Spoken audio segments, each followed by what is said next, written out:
Mahal naming Diyos, sa pagsisimula ng linggong ito, lumalapit kami sa iyo ng may bukas na isip at puso.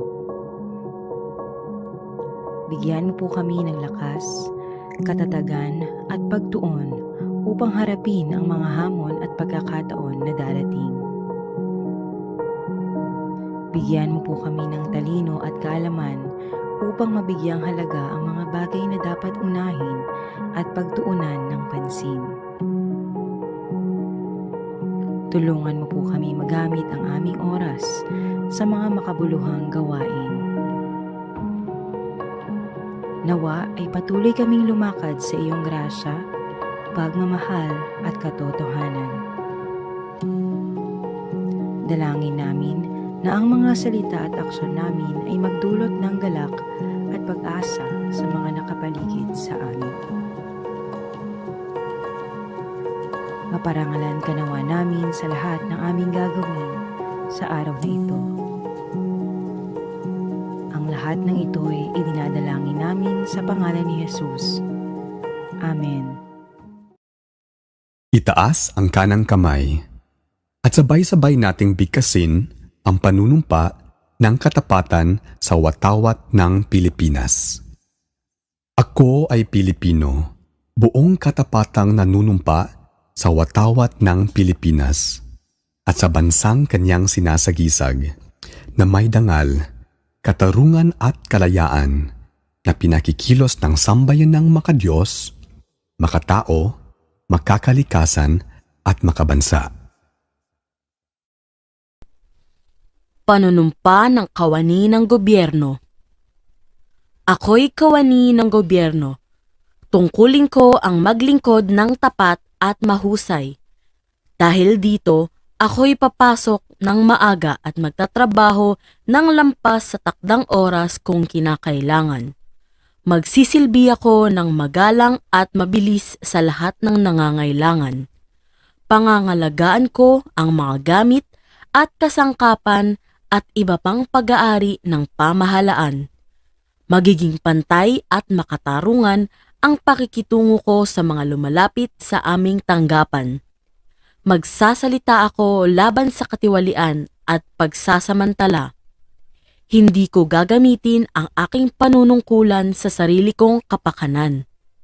Hindi ako hihingi o tatanggap ng suhol. Sisikapin kong madagdagan ang aking talino at kakayahan upang ang antas ng paglilingkod sa bayan ay patuloy na maitaas. Sapagkat ako'y kawani ng gobyerno at tungkulin ko ang maglingkod ng tapat at mahusay sa bayan ko at sa panahong ito. Ako at ang aking mga kapwa kawani ay kailangan tungo sa isang maunlad, masagana at mapayapang Pilipinas. Sa harap ninyong lahat, ako'y taos-pusong nanunumpa.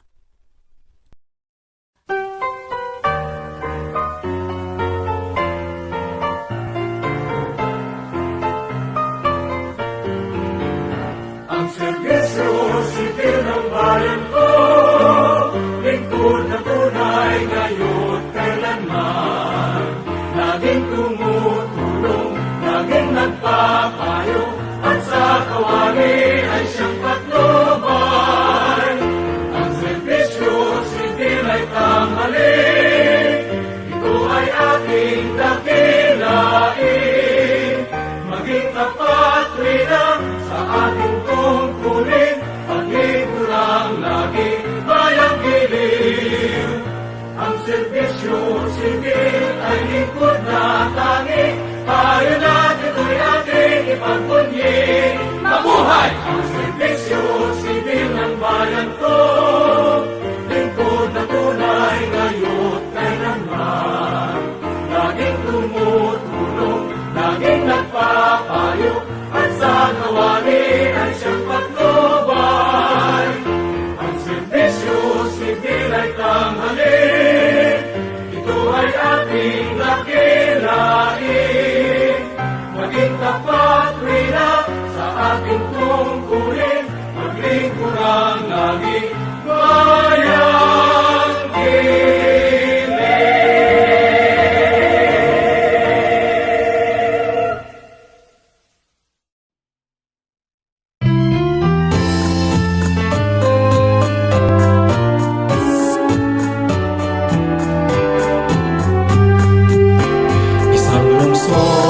isang layunin, edukasyong may kalidad ay makakamit, kalinangan ay paigtingin, pagiging positibo ay palalawigin.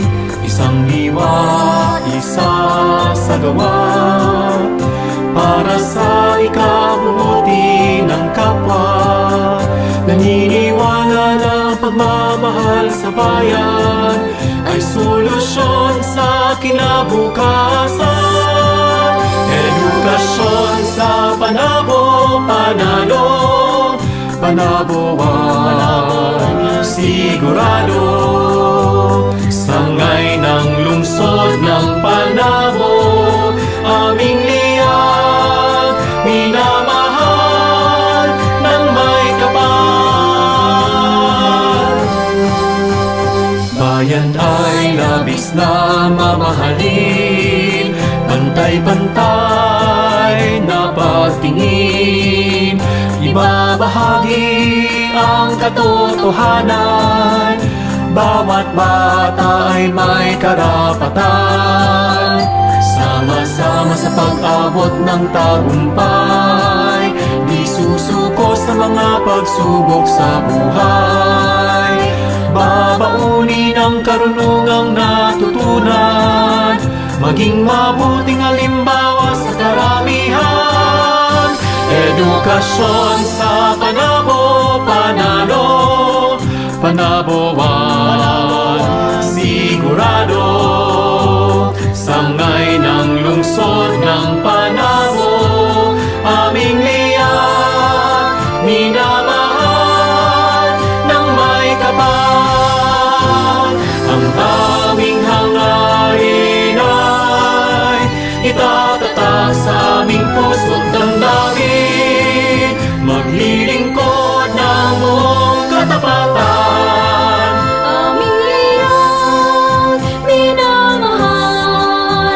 Nag-iisa at natatangi ka sa walang Sangay hanggan. ng lungsod ng Lungsod ng Panabo, Panabo.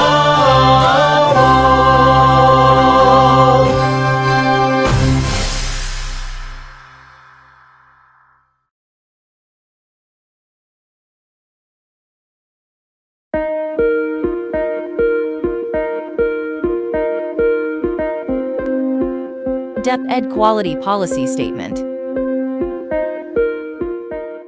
The Department of Education is committed to provide learners with quality basic education that is accessible, inclusive, and liberating through proactive leadership, shared governance, evidence-based policies, standards and programs, responsive and relevant curricula, highly competent and committed officials, teaching and non-teaching personnel, and enabling environment.